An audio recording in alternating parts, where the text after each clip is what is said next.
Dr. Peter Glidden here, your steadfast advocate for health. Thanks for your time. Much to his credit, Tucker Carlson, every Wednesday evening throughout the month of March, is doing a segment which addresses the declining status of males in the United States.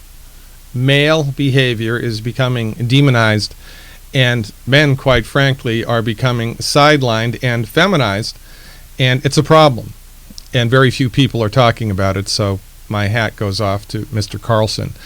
I thought I'd weigh in on this particular situation and give you the naturopathic perspective on what's happening, specifically as it relates to dramatically decreasing levels of testosterone in men over the last 30 years. The information that I'm going to give you is, I think it's going to create a certain amount of cognitive dissonance in your brain, or hopefully expand your brains. So put something heavy on the top of your head, because I'm about to make it explode. If this tank represents your body's nutritional needs, in order for your body to be optimally healthy from the cradle to the grave, it needs to be topped off every day with 90 essential nutrients, 60 minerals, 16 vitamins, 12 amino acids, and 2 essential fatty acids. Now, for something to be considered an essential nutrient, a substance to be considered an essential nutrient, it's something that the body needs to function optimally, but the body can't make it. Essential nutrients have to be imported on a regular basis into the body because the body needs them, but the body cannot make them. And this is a problem, because modern agricultural farming methods have, over the last century, dramatically decreased the amount of essential nutrients which are in our food. And this is a big problem. It's unrecognized. Nobody talks about it because conventional medical doctors, right, have no training, no experience, no respect, and quite frankly, very little appreciation for medical nutrition. That's the domain of the naturopathic doctor, which is why I'm doing this webinar. This reported in Scientific American. It was a study that was done in 2004 at the University of Texas in Austin. They looked at data from 1950 and 1999, and they compared 43 different vegetables and fruits. And their findings were that there were reliable declines in the amount of protein, calcium, phosphorus, iron, vitamin B2, and vitamin C over the last half century. And, you know, this research does not stand alone. According to the United States Department of Agriculture, the Center for Disease Control, and others, from 1900 to the year 2000, there have been dramatic decreases in phosphorus, selenium, copper, magnesium, cobalt, calcium, zinc, and iron in the food. Now, from my position as a licensed naturopathic doctor with 29 years of clinical experience, I'm here to tell you that there is a direct relationship between nutrient deficiencies and most, if not all, chronic illnesses, including low testosterone. Because remember, the body has wisdom, right? The body is inhabited by a spiritual presence which is driving the engine of the body. There are millions of biochemical processes happening inside of your body right now which are all outside of your conscious control. Your body is taking care of business, but remember, it needs raw materials to do that. The body can't make calcium, can't make the essential nutrients. They need to go in, and if they're not in the body, things are going to start to break down. As it relates to the production of testosterone, in order for your body to be able to make testosterone, which it wants to do, it knows how to do, it knows what levels it needs, it has wisdom, you need zinc. You need zinc. If you don't have zinc, your body can't make enough testosterone. You also need vitamin D. You need vitamin D. Now, the body can make vitamin D, but it has to be exposed to sunlight in order to do that. And interestingly enough, did you know that vitamin D is made from cholesterol? Did you know that? Also, did you know that testosterone and every sex hormone in your body is made from cholesterol? All sex hormones in your body are made from cholesterol. That's where they come from. So, if you have deficiencies in cholesterol in your body, do you think you're going to have normal levels of sex hormones or decreased levels of sex hormones? You're going to have decreased levels of sex hormones. What's one thing that lowers cholesterol in your body? Let me think. Statin drugs. Statin drugs are prescribed to lower cholesterol levels. That's what they do. Now, we could have an argument as to whether that's good or bad. There's a lot of research on either side of that fence. I'm here to tell you that low cholesterol is not a good idea, but that's not the intention of this tutorial. The simple fact of the matter is that since they were marketed 2 decades ago, they have sold, are you sitting down? $250 billion. $250 billion. $250 billion plus in statin drug sales. Not just in the U.S., but worldwide. It's a big deal. And statin drugs create inflammation in the liver, the intention of which is to decrease the body's production of cholesterol. Your body makes cholesterol. Cholesterol is so important to your human body that your liver makes it.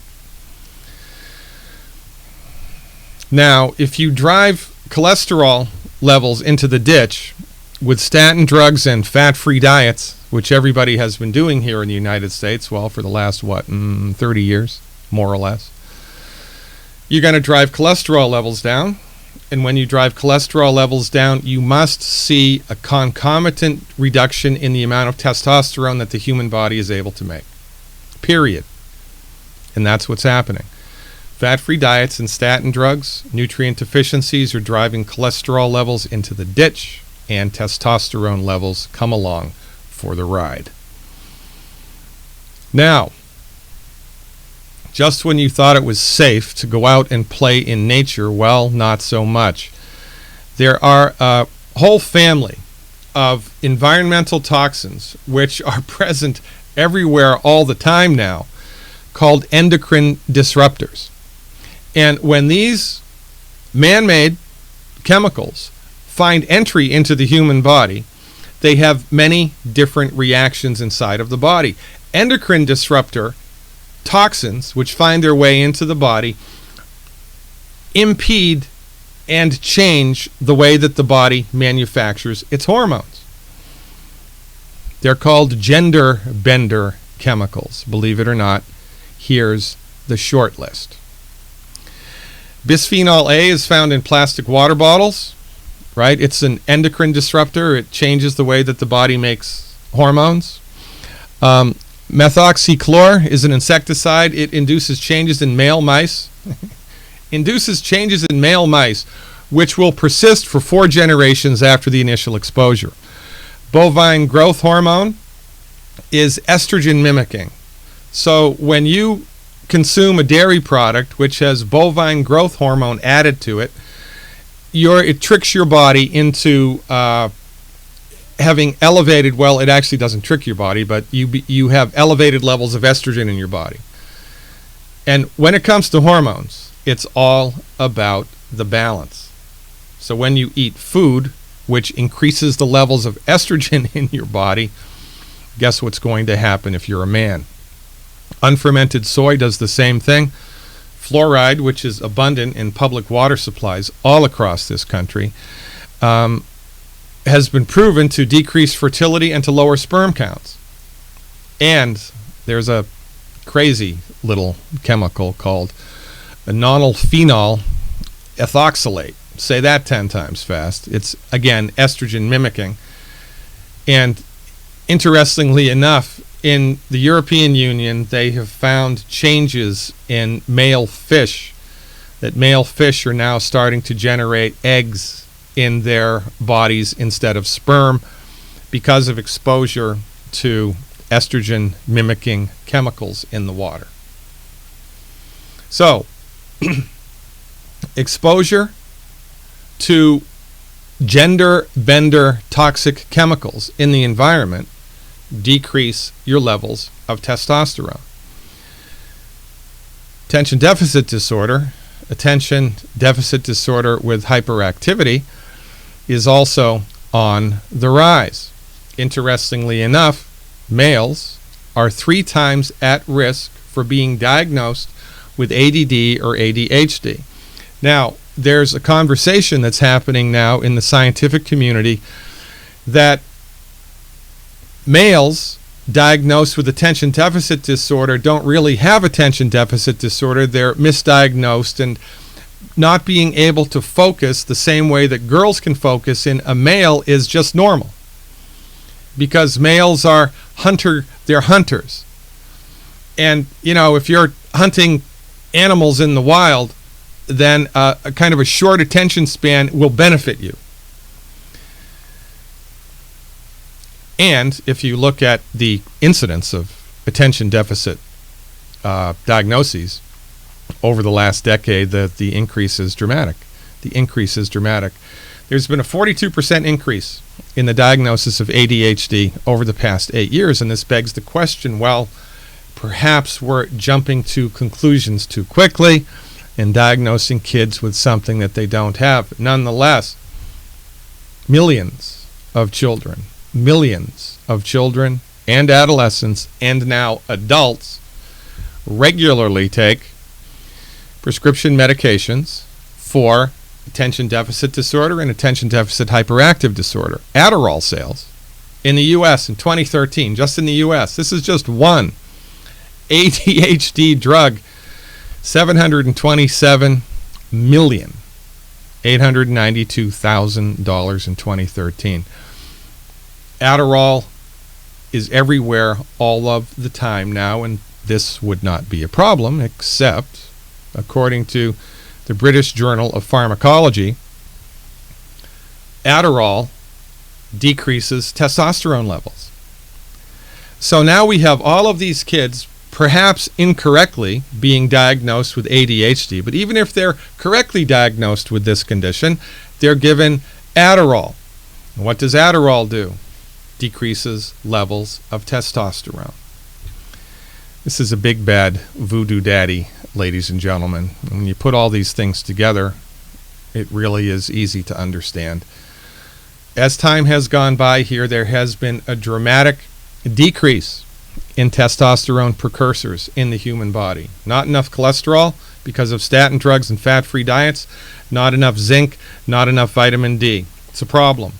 And at the same time, testosterone inhibitors have increased.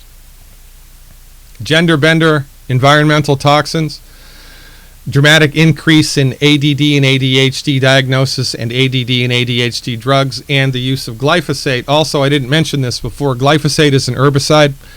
It's used everywhere all the time now. Glyphosate also has been shown to decrease testosterone levels. So what are you going to do? If I'll tell you what's going to happen.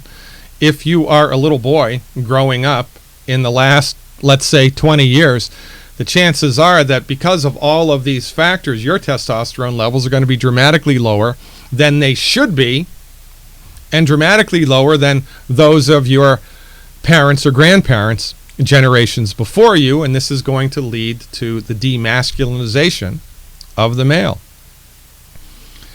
Now, I don't know how many people are going to watch this, but I just need to bring you up to speed here, right? So I'm a naturopathic doctor. The initials after my name are ND. There's a lot of confusion as to what naturopathic medicine is here. These are the states that naturopathic medicine is licensed in currently. The states in green, the states in red and orange have pending legislation. In order to become a naturopathic doctor, you have to do 4 years pre-med, 4 years naturopathic medical school, 1,000 hours of clinical supervision, pass national boards, pass state boards, get a license to practice naturopathic medicine, and secure at least 20 hours of continuing education credit every year. The profession currently is licensed in only 20 states in the United States. Does that mean that the laws of science change when you cross a state line? No. It's a turf war. It's a political conversation. And because most people in this country do not have access to licensed and regulated naturopathic treatments or naturopathic doctors, all that you have access to all of the time is pharmaceuticals and surgery and pharmaceuticals and surgery. And thank God for Novocaine. Thank God for the emergency room. Thank God for the sterile technique. But as you perhaps, hopefully have seen by this small little informational video that I've put together, There is a gigantic relationship between nutrient deficiencies, the food that we eat, the stuff that we're exposed to, and the demasculinization of the male race. And nobody is talking about this except the naturopathic doctors, because this is our wheelhouse. This is what we do. This is what we excel at, but you don't have access to naturopathic medicine. Benjamin Rush was correct. Dr. Benjamin Rush, one of the signers of the Declaration of Independence, who put his life, his liberty, and his family fortune on the line to birth the United States of America, would be spinning in his grave right now. Because this is what he said over 200 years ago. Unless we put medical freedom into the Constitution, the time will come when medicine will organize itself into a dictatorship. To restrict the art of healing to one class of men and deny equal privileges to others will constitute the Bastille of medical science. All such laws are un-American and despotic, and that is exactly what's happened. We haven't had a free medical market here since 1912 in the United States, and your children, quite frankly, and you, are suffering because of it. We need a free medical market. We need equal access to all types of medicine.